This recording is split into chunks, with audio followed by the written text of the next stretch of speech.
Hello friends, ಎಲ್ಲರಿಗೂ ನಮಸ್ಕಾರ. ತುಂಬ ದಿನ ಆಯಿತು ವಿಡಿಯೋ ಮಾಡೋಕ್ಕಾಗಿಲ್ಲ. ಒಂದಷ್ಟು ಯಾಕಂತಂದರೆ ಯಾಕೆ ಮಾಡೋಕ್ಕಾಗಿಲ್ಲ ಅನ್ನೋದು ರೀಸನ್ ಹೇಳ್ತೀನಿ. ಸ್ವಲ್ಪ ದಿವಸ ಆರಾಮಿರಲಿಲ್ಲ.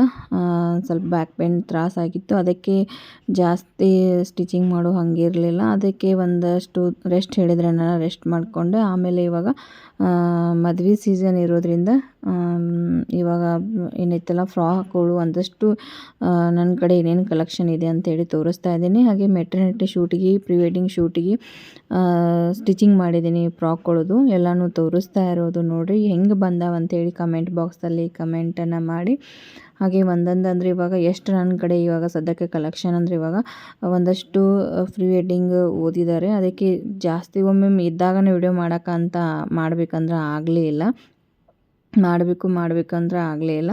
ಅದಕ್ಕೆ ಇವೆಲ್ಲನೂ ತೋರಿಸ್ಬೇಕು, ಎಷ್ಟು ಅದಾವಲ್ಲ ಅಷ್ಟನ್ನು ತೋರಿಸ್ಬೇಕಂತೇಳಿ ವಿಡಿಯೋ ಮಾಡ್ತಾ ಇರೋದು. ಇದು ಫ್ರಾಕ್ ನೋಡಿರಿ, ಇದು ಬಹಳಷ್ಟು ಜನ ಇದನ್ನು ಒಯ್ತಾ ಇದ್ದಾರೆ ಲೈಕ್ ಮಾಡಿಬಿಟ್ಟು. ಅದೇ ಮೆಟರ್ನಿಟಿ ಶೂಟಿಗೆ ಅದು ಈ ಥರ ಒಯ್ತಾ ಇದ್ದಾರೆ. ಎಲ್ಲನೂ ಹೇಳ್ತಾಯಿದ್ರು, ಎಲ್ಲರೂ ಬಂದವರು ಚೆನ್ನಾಗಿದ್ದಾವೆ, ಕಲೆಕ್ಷನ್ ಚೆನ್ನಾಗಿದ್ದಾವೆ ಅಂತೇಳಿ. ಹಾಗೆ ಇನ್ನು ಹೊಸ ಹೊಸ ಕಲೆಕ್ಷನ್ ಮಾಡಬೇಕಂತೇಳಿ ತುಂಬ ಬಟ್ಟೆನೂ ಕೂಡ ತರಿಸಿಟ್ಟಿದ್ದೀನಿ. ಹಾಗೆ ಇವಾಗ ನನ್ನ ಕಡೆ ಇರುವಂಥ ಕಲೆಕ್ಷನ್ನು ಎಷ್ಟು ಸಾಧ್ಯ ಇದಲ್ಲ ಅಷ್ಟನ್ನು ತೋರಿಸ್ತಾ ಇರೋದು ಅಷ್ಟೇ. ಯಾಕಂತಂದರೆ ಇವಾಗ ಒಂದು 10 ಸೆಟ್ ಹೋಗಿದ್ದಾವೆ. ಅದಕ್ಕೆ ಅವನ್ನೆಲ್ಲ ಬಂದ ನಂತರ ತೋರಿಸ್ಬೇಕಂದ್ರೆ ಇವಾಗ ಮದುವೆ ಸೀಸನ್ ಅಲ್ವಾ, ಅದಕ್ಕೆ ಒಯ್ತಾ ಇದ್ದಾರೆ. ಎಲ್ಲನೂ ಬಂದಾಗ ಮಾಡಬೇಕಂದ್ರೆ ವಿಡಿಯೋ ಮಾಡೋಕ್ಕಾಗಲ್ಲ. ನನ್ನ ಕಡೆ ಎಷ್ಟು ಅದಾವಲ್ಲ ಅಷ್ಟನ್ನು ಮಾಡ್ತೀನಿ. ಮತ್ತು ಅವು ನೆಕ್ಸ್ಟ್ ಯಾವಾಗ ಇರ್ತಲ್ಲ ಅವಾಗ ಮತ್ತು ವಿಡಿಯೋ ಮಾಡಿ ಹಾಕ್ತೀನಿ. ಎಲ್ಲರೂ ಕೇಳ್ತಾರೆ, ಬಟ್ ಒಂದು ಮೋಟಿವೇಶನ್ ಅಂತ ತಿಳ್ಕೊಳ್ಳಿ ನಾ ಹೇಳೋ ಮಾತನ್ನು. ಎಲ್ಲರೂ ಒಬ್ಬರು ಹೇಳ್ತಾರೆ, ಇಷ್ಟೆಲ್ಲ ದುಡಿತೀರಿ, ದುಡ್ಡು ಎಲ್ಲ ಏನು ಮಾಡ್ತೀರಿ ಅಂತ ಏನೇನೋ ಕಮೆಂಟ್ ಏನೇನೋ ಮಾತಾಡ್ತಾ ಇರ್ತಾರೆ. ಬಟ್ ಅದ್ರ ಹಿಂದೆ ರೀಸನ್ ಏನಿರುತ್ತಲ್ಲ, ಅದಕ್ಕೆ ನಾವು ದುಡ್ಡು ಇನ್ವೆಸ್ಟ್ಮೆಂಟ್ ಮಾಡಲೇಬೇಕು. ಯಾವುದೇ ಒಂದು ನೀವು ಬಿಸ್ನೆಸ್ ಮಾಡ್ತಾ ಇದ್ದೀರಾ ಅಂತಂದರೆ ಅದ್ರ ಎಷ್ಟು ಶ್ರಮ ಇರ್ತೈತಲ್ಲ ಅದ್ರ ತಕ್ಕಂತೆ ಒಮ್ಮೊಮ್ಮೆ ಪ್ರತಿಫಲ ಅನ್ನೋದು ಸಿಗ್ತಾ ಇರೋದಿಲ್ಲ. ಇವಾಗ ನಾನೇ ನೋಡಿ ಇಷ್ಟೆಲ್ಲ ಕಷ್ಟಪಟ್ಟು ದುಡಿದು ಅಂದರೆ ಈ ಬಂಡವಾಳ ಎಲ್ಲದಕ್ಕೂ ನಾವು ಹಾಕಲೇಬೇಕು. ಇವಾಗ ಒಂದು ಈ ಥರ ಬಟ್ಟೆ ತೊಗೊಂಬಂದು ನಾವು ಸ್ಟಿಚ್ ಮಾಡಬೇಕಂದ್ರೆ ಒಂದೊಂದು ಫ್ರಾಕ್ ರೆಡಿ ಆಗ್ಬೇಕಾದ್ರೆ ಒಮ್ಮೊಮ್ಮೆ ಒಂದು 3,000 ಅಮೌಂಟು, 4,000 ಅಮೌಂಟು. ಯಾಕಂದರೆ ಬಟ್ಟೆ ಕ್ವಾಲಿಟಿ ಚೆನ್ನಾಗಿರುವಂಥ ಕ್ವಾಲಿಟಿ ಹಾಕಿದ್ರೆ ನಿಮಗೆ ಒಳ್ಳೆ ತಾಳ್ವಣಿಗೆ ಬರತೈತಿ. ಇಲ್ಲಪ್ಪ ಅಂತಂದ್ರೆ ಅದು ನಾವು ಚೆನ್ನಾಗಿನೂ ಕಾಣೋದಿಲ್ಲ. ಒಳಗಿನ ಲೇಯರನ್ನು ಮತ್ತು ನಾವು ಬೇರೆ ಬೇರೆ ಹಾಕಬೇಕು. ಅದು ಕ್ವಾಲಿಟಿ ಚೆನ್ನಾಗಿರುವಂಥ ಕ್ವಾಲಿಟಿ ಹಾಕಿದರೆ ಚೆನ್ನಾಗಿ ಬರುತ್ತಾ, ಇಲ್ಲಪ್ಪ ಅಂತಂದ್ರೆ ಅಷ್ಟು ಚೆನ್ನಾಗಿ ಆಗೋಲ್ಲ. ಈಗ ಒಂದೇ ಸೆಟ್ ನಾವು ರೆಡಿ ಮಾಡಬೇಕಂದ್ರೆ ಒಂದೊಂದು 3,000 ರೂಪಾಯಿ ಈ ಥರ ಅಮೌಂಟನ್ನು ಹಾಕಲೇಬೇಕಾಗತ್ತೆ. ಹಾಗೆ ಎಲ್ಲರೂ ದುಡ್ಡನ್ನು ಅಂದರೆ ಇವಾಗ ಇಷ್ಟಕ್ಕೆ ಒಂದು ಫ್ರಾಕ್ ಒಯ್ಬೇಕಾದ್ರೆ ಒಂದು ದಿವ್ಸಕ್ಕೆ ಒಂದು ಸೆಟ್ಟಿಗೆ 1,000 ರೂಪಾಯಿ ತೊಗೊಳ್ತೀನಿ. ಅಂದರೆ ಇವತ್ತು ಹೋಗೋದು ನೆಕ್ಸ್ಟ್ ದಿನ ತಂದು ಕೊಡ್ತಾರೆ. ಅವ್ರು ಹೇಳ್ತಾರೆ ಇಷ್ಟು ದುಡ್ಡಾ ಅಂತ ಹೇಳ್ತಾರೆ. ಅದರಿಂದ ಒಂದು ಸ್ಟಿಚ್ ಮಾಡ್ಬೇಕಾದ್ರೆ ಏನೆಲ್ಲ ಪ್ರಾಬ್ಲಮ್ ಆಗಿರ್ತೈತಿ, ಮತ್ತು ಅದನ್ನ ತಂದು ಅದನ್ನೆಲ್ಲ ರೆಡಿ ಮಾಡ್ಬೇಕಾದ್ರೆ ಎಷ್ಟೋ ನಿದ್ದೆಗೆಟ್ಟು ನನ್ನ ಸ್ಟಿಚ್ ಮಾಡಿರೋದಿದೆ. ಇಷ್ಟೆಲ್ಲ ತೊಗೊಂಡು ಇಷ್ಟು ಟೈಮ್ ತೊಗೊಂಡು ನಾನು ಸ್ಟಿಚ್ ಮಾಡಿ ಎಲ್ಲನೂ ರೆಡಿ ಮಾಡಿ ಮತ್ತು ಕಸ್ಟಮರ್ ಬ್ಲೌಸ್ ಕೂಡ ಇರ್ತಾವೆ. ಅದ್ರ ಜೊತೆಗೆ ಇಷ್ಟೆಲ್ಲ ನಾವು ಕೆಲಸ ಮಾಡ್ತಾಯಿದ್ದೀವಿ ಅಂದರೆ ಎಷ್ಟೆಲ್ಲ ನಾನು ನಿದ್ದೆಗೆಟ್ಟು ಎಷ್ಟೆಲ್ಲ ಕೆಲಸ ಮಾಡಿದ್ದೀನಿ. ಅದೇ ಅಂದರೆ ಇವಾಗ ಯಾರು ಆ ಥರ ಮಾಡ್ತಾಯಿದ್ರೆ ಅವ್ರಿಗೆ ಗೊತ್ತಿರ್ತೈತಿ ಏನು ರೀಸನ್ ಇರುತ್ತೆ ಅಂತೇಳಿ. ಹಾಗೆ ಅದಕ್ಕೆ ನಾನು ಹೇಳೋದು, ನಾವು ಎಷ್ಟೋ ಕಷ್ಟಪಟ್ಟರೂ ಕೂಡ ಅದ್ರ ಹಿಂದೆ ಏನೆಲ್ಲ ಶ್ರಮ ಇರ್ತೈತಿ ಅವ್ರಿಗೂ ಗೊತ್ತಿರ್ತೈತಿ. ಒಮ್ಮೊಮ್ಮೆ ಎಷ್ಟೋ ತಾಸು ನಿದ್ದೆಗೆಟ್ಟಿದ್ದೀನಿ ಇಷ್ಟೆಲ್ಲ ನನ್ನ ಪ್ರಯತ್ನ ಮಾಡ್ಬೇಕಾರೆ. ಇಷ್ಟೆಲ್ಲ ಮುಂದೆ ಬರ್ಬೇಕಾದ್ರೆ ಎಷ್ಟೋ ನಿದ್ದೆಗೆಟ್ಟು ಎಷ್ಟೋ ಕೆಲಸ ಮಾಡಿದ್ದೀನಿ. ಹಾಗೆ ಇವಾಗ ಮೇಕಪ್ ಕೂಡ ಹಾಗೆ ನೋಡಿರಿ, ಇವಾಗ ಒಂದು ಮೇಕಪ್ ಇವಾಗ ನೋಡಿರಿ ಎಲ್ಲನೂ ಚೆನ್ನಾಗಿದೆ ಅಂತೇಳಿ ನಾವು ಎಲ್ಲಕ್ಕೂ ಬಂಡವಾಳ ಹಾಕ್ತೀವಿ. ಅದ್ರ ಹಿಂದೆ ತುಂಬಾ ಶ್ರಮ ಇರ್ತೈತಿ. ಅದ್ರೊಳಗೆ ಹೊಕ್ಕ ನಂತರ ಗೊತ್ತಾಗೋದ ಏನು ಅನ್ನೋದು ಅದ್ರ ಆಳ. ಇವಾಗ ನಾವು ಏನೋ ಒಂದು ಪ್ರಾಡಕ್ಟ್ ತೊಗೋದ್ರೆ 3,000 4,000 ಮೇಲ್ಪಟ್ಟನ ಒಂದೊಂದು ಪ್ರಾಡಕ್ಟ್ ನಾವು ಅಮೌಂಟನ್ನು ಕೊಟ್ಟು ತೊಗೋಬೇಕು. ಇಲ್ಲರಕ್ಕೆ ಒಂದು ಮೇಕಪ್ ಮಾಡೋಕ್ಕೆ ಬರೋದೇ ಇಲ್ಲ. ಇವಾಗ ಐಲೈನರ್ ಆಗಲಿ, ಮತ್ತು ಒಂದು ಕಾಂಪ್ಯಾಕ್ಟ್ ಆಗಲಿ, ಏನೋ ಒಂದು ಫೌಂಡೇಶನ್ ಆಗಲಿ, ಏನೋ ಎಲ್ಲನೂ ನಾವು ಜಾಸ್ತಿ ಅಮೌಂಟ್ ಕೊಟ್ಟು ತೊಗೊಂಡು ಒಂದು ಮೇಕಪ್ ಮಾಡಿ ಅಷ್ಟೆಲ್ಲ ಒಂದೊಂದು ಕಡೆ ಇಷ್ಟು ಸ್ಟ್ರಗಲ್ ಆಗಿ ಎಷ್ಟೆಲ್ಲ ಮೇಕಪ್ ಮಾಡಬೇಕಾದ್ರೆ ಒಂದೆಲ್ಲ ನಿದ್ದೆ ಇರೋಂಗಿಲ್ಲ. ಅಷ್ಟೆಲ್ಲ ಮಾಡಿ ಬರ್ತೀವಿ. ಆದರೆ ಇಷ್ಟು ಅಮೌಂಟನ್ನು ಕಡಿಮೆ ತೊಗೊಳ್ಳಿ, ಈ ರೀತಿ ಎಲ್ಲನೂ ಮಾತಾಡ್ತಾ ಇರ್ತಾರೆ.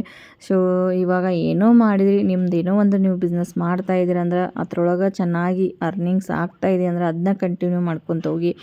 ಹಾಗೆ ಮತ್ತು ಬೇರೊಂದು ನೀವು ಮಾಡ್ತೀನಿಪ್ಪ ಅಂತಂದ್ರೆ ಏನಾಗುತ್ತೆ ಅಂದ್ರೆ ಅದಕ್ಕೂ ನಾವು ಬಂಡವಾಳ ಜಾಸ್ತಿ ಹಾಕಬೇಕು. ನೀವು ದುಡ್ಡಿದ್ರೆ ಹಾಕ್ಬೋದು, ಸಾಲ ಮಾಡಿ ಸೊಲ ಮಾಡಿ ಹಾಕ್ತೀವಿಪ್ಪ ಅಂತಂದ್ರೆ ತುಂಬಾ ಕಷ್ಟ ಆಗ್ತೈತೆ ರೀ. ಯಾಕಂದ್ರೆ ಇವಾಗ ನಾನೇ ಹೇಳ್ತಾ ಇರೋದು, ಯಾಕಂದ್ರೆ ಇಷ್ಟೆಲ್ಲ ಕೆಲಸ ಮಾಡಿಕೊಂಡು ಇಷ್ಟೆಲ್ಲ ಮಾಡಿ ನಾವು ಮೇಕಪ್ ಒಂದು ಇದನ್ನು ಮಾಡಬೇಕಪ್ಪ ಅಂತಂದ್ರೆ ಏನಿಲ್ಲ ಅಂದ್ರೆ ಒಂದು 10 ಲಕ್ಷ ರೂಪಾಯಿ ತನಕ ಬಂಡವಾಳ ಹಾಕಿದ್ದೀವಿ. ಒಂದು 10 ಲಕ್ಷ ರೂಪಾಯಿ ಅಂದ್ರೆ ಸಹಜವಾದಲ್ಲ. ಯಾಕಂದರೆ ಯಾಕಂದ್ರೆ ಪ್ರೊಫೆಷ್ನಲಿ ನಾವು ಕಲ್ತಿದ್ದೀವಿ ಅಂತಂದರೆ ಒಂದು ಎಲ್ಲೋ ಬೇರೆ ಕಡೆ ಹೋಗಿ ನಾವು ಕಲ್ತಿದ್ದೀವಪ್ಪ, ಬೆಂಗಳೂರು ಅಲ್ಲಿ ಇಲ್ಲಿ.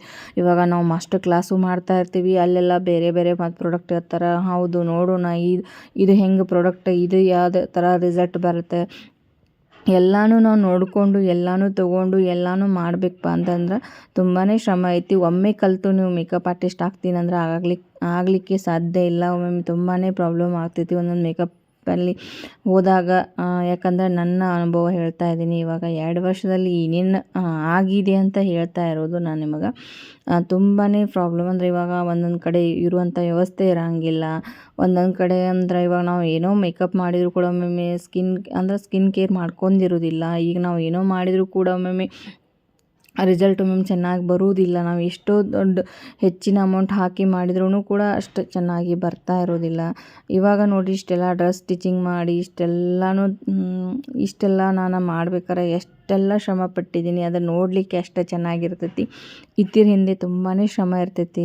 ನೀವು ಏನೋ ಮಾಡಲಿ ಅದ್ರ ಜೊತೆಗೆ ಇವಾಗ ಏನೋ ಮಾಡ್ತಾ ಇದ್ದೀರಪ್ಪ ಅಂತಂದ್ರೆ ಅದನ್ನೇ ಕಂಟಿನ್ಯೂ ಮಾಡ್ಕೊತ ಹೋಗಿ. ಇವಾಗ ಒಂದು ಮೇಕಪ್ ಫೀಲ್ಡಲ್ಲಿ ಯಾಕಂದ್ರೆ ನನಗೆ ಈಗ ಅನ್ನಿಸ್ತಾ ಇದೆ, ಇವಾಗ ಕಲಿತು ಇಷ್ಟೆಲ್ಲ ದುಡ್ಡು ಹಾಕಿದ್ದೀನಿ, ದುಡ್ಡು ಹಾಕಿಬಿಟ್ಟು ಅದನ್ನು ಮುಂದುವರಿಸಲೇಬೇಕು. ಯಾಕಂದರೆ ಸ್ಟಾಪ್ ಮಾಡಲಿಕ್ಕೆ ಅಂತ ಬರಲ್ಲ. ಯಾಕಂದರೆ ಇಷ್ಟೆಲ್ಲ ದುಡ್ಡು ಹಾಕಿ ಅದನ್ನು ದುಡ್ಡು ಹಾಕಿದ್ದೀವಿ ಅಂತಂದರೆ ನಾವು ಮಾಡಲೇಬೇಕಾಗತ್ತೆ. ಅದಕ್ಕೆ ಹೇಳ್ತಾ ಇರೋದು, ಯಾವುದೇ ನೀವು ಒಂದು ಸ್ಟಿಚಿಂಗೇ ಮಾಡಿ ಏನೇ ಮಾಡಿ ಅದ್ರ ಹಿಂದೆ ತುಂಬಾ ಶ್ರಮ ಇರ್ತೈತಿ. ಒಂದು ತಾಳ್ಮೆಯಿಂದ ವಿಚಾರ ಮಾಡಿಬಿಟ್ಟು ಯಾವುದೇ ಒಂದು ಮಿಷನ್ ತೊಗೊಳ್ಳಿ, ಏನೋ ಮಾಡಲಿ ಅಂದರೆ ಇವಾಗ ಕಾಂಪಿಟೇಷನು ಜಾಸ್ತಿ ಆಗಿದೆ.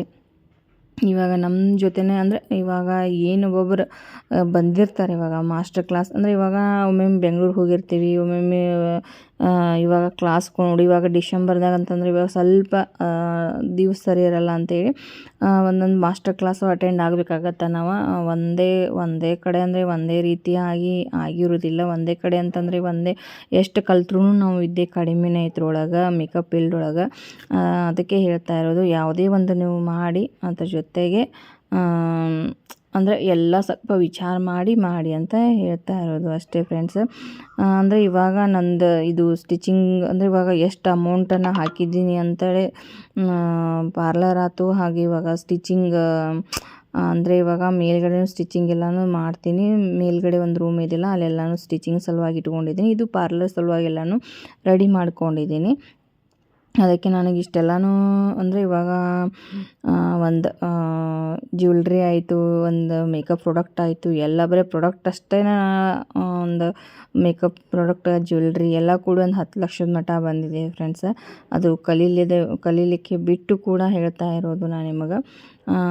ಹೇಳ್ಬೋದು ಇನ್ನೊಂದಷ್ಟು ಸಾಮಾನು ಅದಾವ ರೂಮ್ನೊಳಗೆ ಅದಾವ, ಅವೆಲ್ಲನೂ ಅಷ್ಟು ತೆಗೆದು ಅಂದರೆ ಒಂದು ವಿಡಿಯೋ ಮಾಡ್ಕೊಂಡಿದ್ದೆ. ಅದಕ್ಕೆ ನಾನು ನಿಮಗೆ ಹಾಕಬೇಕಂತೇಳಿ ಹಾಕ್ತಾ ಇರೋದು. ಇದು ಏನಪ್ಪ ಇದೆ ಅಂತಂದರೆ ದಸರಾದು ಮಾಡಿರೋದು. ಇದು ಸ್ವಲ್ಪ ವಿಡಿಯೋ ಇತ್ತು, ಅದು ಅವಾಗಿಂದ ಹಾಕೋಕ್ಕಾಗಿರಲಿಲ್ಲ, ಯಾಕಂದ್ರೆ ಟೈಮ್ ಸಿಕ್ಕೇ ಇಲ್ಲ ನನಗೆ. ಅದಕ್ಕೆ ಇಷ್ಟೆಲ್ಲನೂ ರೆಡಿ ಮಾಡ್ಕೊಂಡಿದ್ದೀನಿ ನೋಡಿರಿ. ಇದು ಏನಿದೆಯಲ್ಲ ಈ ಥರ ಎಲ್ಲ ಫೇಶಿಯಲ್ ಬೆಡ್ಡು ಇನ್ನೂ ಸಾಮಾನು ಹಾಕಬೇಕು. ನಾವು ಪಾರ್ಲರ್ ಮಾಡ್ತಾ ಇದ್ದೀವಿ ಅಂದರೆ ಇನ್ನೂ ಸಾಮಾನು ಎಷ್ಟು ಮಾಡಿದರೂ ಕೂಡ ಅಂದರೆ ಕಡಿಮೆನ ಪ್ರಾಡಕ್ಟ್ ಆಯ್ತು ಏನೋ ಆಯಿತು ಎಲ್ಲನೂ ಸ್ವಲ್ಪ ಬೇರೆ ಅಂದರೆ ಇವಾಗ ಆಯಿಲಿ ಸ್ಕಿನ್, ಡ್ರೈ ಸ್ಕಿನ್ ಬೇರೆ ಬರ್ತಾವೆ. ಅದ್ರ ತಕ್ಕಂತೆ ನಾವು ಪ್ರಾಡಕ್ಟ್ ತರಬೇಕು, ಭಾಳ ಇನ್ವೆಸ್ಟ್ಮೆಂಟ್ ಮಾಡಬೇಕು. ಅದಕ್ಕೆ ಅನ್ನಿಸ್ತಾ ಇತ್ತು ನನಗೆ ಸ್ಟಿಚಿಂಗ್ ಮಾಡೋದು ಒಳ್ಳೆಯದು ಅಂತ. ಯಾಕಂದರೆ ಸ್ಟಿಚಿಂಗ್ ಅಂತಂದ್ರೆ ಅಷ್ಟು ಬಂಡವಾಳ ಅಂತಂದರೆ ಇವಾಗ ಜಾಸ್ತಿ ಅಂದರೆ ಮಿಷನ್ಗೆ ಅಷ್ಟು ಅಮೌಂಟ್ ಹಾಕಬೇಕು, ದಾರ ಇದಷ್ಟು ಹಾಕಬೇಕು. ಆದರೆ ಅದ್ರದ್ದು ತ್ರಾಸ ಇದೆ, ಇಲ್ಲ ಅಂತಲ್ಲ. ಅದು ಬ್ಯಾಕ್ ಪೇನ್, ಇವಾಗ ನೋಡಿ ಬ್ಯಾಕ್ ಪೇನ್ ಬಂದು ತುಂಬಾ ರೆಸ್ಟು, ಹಾಗೆ ಬೇರೆ ಒಂದು 6 ತಿಂಗಳಂತೂ ನೀವೇನು ಮಾಡಬೇಡ ಅಂತ ಹೇಳಿದರು ಕೂಡ. ಆದರೆ ನನಗೆ ಖಾಲಿ ಕುಂದ್ರಲಿಕ್ಕೆ ಆಗಲಿಲ್ಲ. ಡೈಲಿ ಏನೆಲ್ಲ ಅಂದ್ರೆ ಒಂದು 5 ಬ್ಲೌಸ್ ಹೊಲಿಯೋರು ಒಂದು 2 ಸ್ಟಿಚಿಂಗ್ ಮಾಡಿದ್ರೆ ಆತಂತೇಳಿ ಮಾಡ್ತಾಯಿದ್ದೀನಿ. ಇವಾಗ ಮಾಡ್ತಾಯಿದ್ದೀನಿ, ಒಂದು 2 ಮಾಡಬೇಕಂತೇಳಿ. ಎಷ್ಟೆಲ್ಲ ಅಂದರೆ ತುಂಬಾ ಕಷ್ಟ ಇದೆ. ಯಾವುದೇ ಒಂದು ನೀವು ಮಾಡ್ತೀನಿ ಅಂತಂದರೆ ಸ್ವಲ್ಪ ವಿಚಾರ ಮಾಡಿಬಿಟ್ಟೇ ಮಾಡಿ. ಹಾಗೆ ಇವಾಗ ಏನಿದಿಲ್ಲ, ಇದು ಒಂದು ವಿಡಿಯೋ ಮಾಡಿದ್ದು ಈ ಥರ ಎಲ್ಲ ಮಾಡಿದ್ದೀನಿ ಅಂತೇಳಿ ಒಂದು ವಿಡಿಯೋ ಹಾಕಬೇಕಾಗಿತ್ತು. ತುಂಬ ದಿನ ಆಯಿತು ಮಾಡೋಕ್ಕಾಗಿರಲಿಲ್ಲ. ಸೊ ಅದಕ್ಕೆ ಈ ರೀತಿ ಮಾಡಿ ನೋಡಿ. ಒಂದು ವಾಯ್ಸ್ ಕೊಡಬೇಕಾದ್ರೆ ಹಂಗೆ ಕಾಲ್ ಮೇಲೆ ಕಾಲ್ ಬರ್ತಾಯಿದೆ.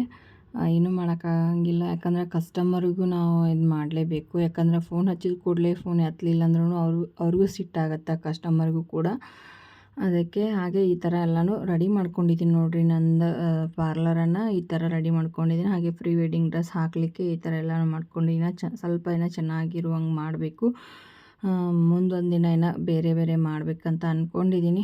ನೋಡಬೇಕು ಎಷ್ಟು ನನ್ನ ಕಡೆಯಿಂದ ಸಾಧ್ಯ ಆಗುತ್ತಲ್ಲ ಅಷ್ಟು ಮಾಡಲಿಕ್ಕೆ. ಹಾಗೆ ಕಸ್ಟಮರ್ಗೂ ಎಷ್ಟು ಚೆನ್ನಾಗಿರುವಂಥ ಎಲ್ಲನೂ ನಾನು ಅಂದರೆ ಒಂದೇ ಕಡೆ ಬಂದು ಒಂದೇ ಕಡೆ ಸರ್ವಿಸ್ ಸಿಗುವಂಗೆಲ್ಲನೂ ಮಾಡ್ತಾಯಿದ್ದೀನಿ. ನನ್ನ ಕಡೆಯಿಂದ ಎಷ್ಟು ಸಾಧ್ಯ ಆಗುತ್ತಲ್ಲ ಅಷ್ಟು ಪ್ರಯತ್ನನ ಮಾಡ್ತಾಯಿದ್ದೀನಿ. ನೆಕ್ಸ್ಟ್ ವಿಡಿಯೋದಲ್ಲಿ ಸಿಗೋಣ. ಅಲ್ಲಿವರೆಗೂ ಟೇಕ್ ಕೇರ್. ಬಾಯ್ ಬಾಯ್.